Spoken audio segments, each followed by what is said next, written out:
titres qu'utilise l'Église pour qualifier et appeler Marie sont nombreux, mais le sont tout autant les formes artistiques qui, à travers la piété populaire et la foi des artistes, ont façonné l'imaginaire des chrétiens concernant la Mère de Dieu. Les plus anciennes représentations de Marie, on les trouve en réalité dans les catacombes romaines, et dans un lieu en particulier, les catacombes de Priscille, où sont conservées les 3 plus anciennes images de Marie. Dans toutes ces scènes, on pourrait penser que Marie occupe une place secondaire, périphérique. Or, sa centralité réside justement dans le fait qu'elle fait un pas, disons, en arrière par rapport à la figure du Christ.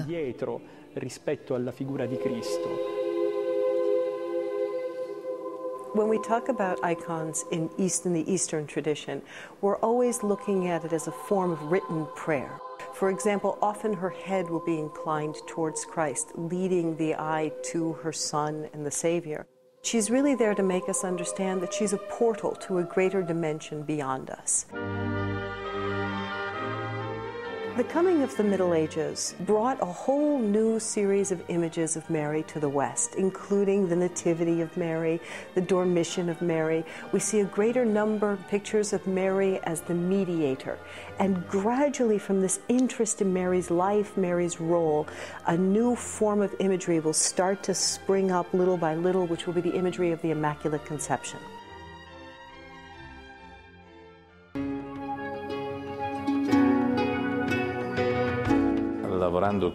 Quand je travaille et que je me concentre aussi intensément là justement sur l'image de la Mère de Dieu, je vois que ce rapport, cette réflexion constante, cette méditation, la contemplation de son mystère agit sur moi, me purifie, met de l'ordre dans ma vie, agit même sur ma manière de voir, de penser et d'agir. La musique est un langage très particulier, car la musique, l'art du son, plus que l'art de la vision, pénètre dans le cœur de manière extraordinaire. Nel cuore in modo straordinario. Chi non ha mai cantato? Et qui n'a jamais chanté le Salve Regina, cette mélodie solennelle, simple, poignante?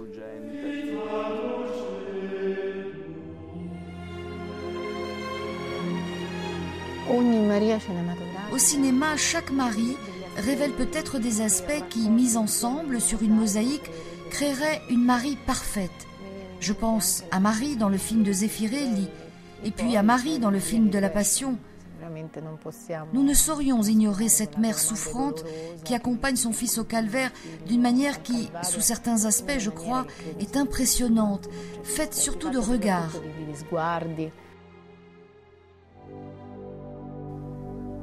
De tout temps, on a cherché à comprendre Marie, de mettre son expérience en perspective avec la vie contemporaine et personnelle de chaque homme. Le plus beau visage de Marie n'est-il pas celui qui contemple le Christ et invite le spectateur à en faire autant ?